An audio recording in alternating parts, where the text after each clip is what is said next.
প্রত্যয় আমারই বন্ধু প্রাণ চাঞ্চল্য করে এই ছেলেটি হঠাৎ কেন যেন গোমরা হয়ে যায়। পিতামাতার বিবাহ বিচ্ছেদের বিষয়টি সে কোনোভাবে মেনে নিতে না পেরে মাদকাসক্ত হয়েছে।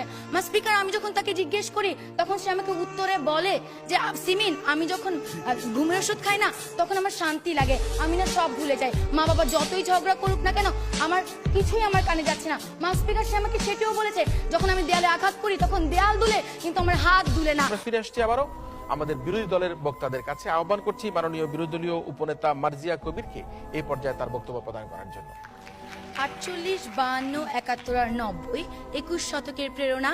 এখনই সময় হবে নতুন স্বপ্নের সূচনা। আর এই নতুন স্বপ্ন সূচনার অগ্রযাত্রা আজ থেমে গেছে যুব সমাজের অবক্ষয়ের কারণে। ধন্যবাদ ম্যাম স্পিকার, আজকের এই মহান সংসদে আমাকে ফ্লোর প্রদানের জন্য। মাননীয় প্রধানমন্ত্রী কর্তৃক উত্থাপিত প্রস্তাবটি হচ্ছে এই সংসদ মনে করছে যুব সমাজের অবক্ষয়ের প্রধান কারণ মাদক। ম্যাম স্পিকার, আমি যখন এই বিষয়টি পেয়েছি বিরোধিতা করার জন্য তখনই আমার মনে দুটি প্রশ্ন জেগে ওঠে।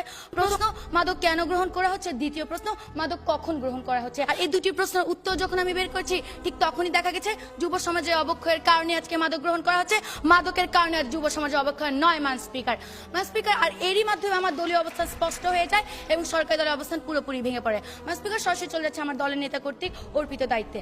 আমি আজকে আমার জীবনের বাস্তবধর্মী একটি কাহিনী বলবো। প্রত্যয় আমারই বন্ধু প্রাণ চাঞ্চল্য করে এই ছেলেটি হঠাৎ কেন যেন গোমরা হয়ে যায়। পিতামাতার বিবাহ বিচ্ছেদের বিষয়টি সে কোনোভাবে মেনে নিতে না পেরে মাদকাসক্ত হয়েছে। ম্যাম স্পিকার, আমি যখন তাকে জিজ্ঞেস করি তখন সে আমাকে উত্তরে বলে যে সিমিন, আমি যখন ঘুমের ওষুধ খাই না তখন আমার শান্তি লাগে, আমি না সব ভুলে যাই। মা বাবা যতই ঝগড়া করুক না কেন আমার কিছুই আমার কানে যাচ্ছে না। ম্যাম স্পিকার, সে আমাকে সেটিও বলেছে যখন আমি দেয়ালে আঘাত করি তখন দেয়াল দুলে কিন্তু আমার হাত দুলে না। ম্যাম স্পিকার, এই ক্ষেত্রে যে ভালোবাসা তার পিতামাতার কাছ থেকে পাওয়ার কথা ছিল সেই শান্তি নাকি সে মাদকের কাছ থেকে পাচ্ছে। আর এই ক্ষেত্রে যদি মাদকাসক্তি প্রধান কারণ হয় তাহলে কেন সচেতন পরিবারের একজন সদস্য হয়ে আপনি মাদক গ্রহণ করছেন না? প্রশ্ন রয়ে গেল জাতির এই মহান সংসদে, প্রশ্ন রয়ে ম্যাম স্পিকার সরকারি দলের কাছে। ম্যাম স্পিকার, আজকে লক্ষ্য করুন আমাদের দেশে 24.5% ছেলে মেয়ে রয়েছে তারা ইচ্ছার বশে পড়ে মাদক গ্রহণ করছে।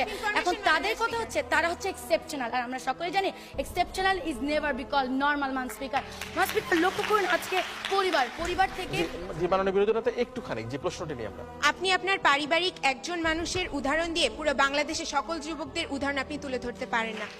ম্যাম স্পিকার, আপনি একজন মানুষের মাদকাসক্তের কারণ নিয়ে পুরো বাংলাদেশের প্রত্যেকটি যুব সমাজের অবক্ষয়ের জন্য মাদকাসক্তি মাননীয় স্পিকার, কোথায় একজনের মাদকাসক্তি নিয়ে আমরা কোথায় উদাহরণ তুলে ধরেছি?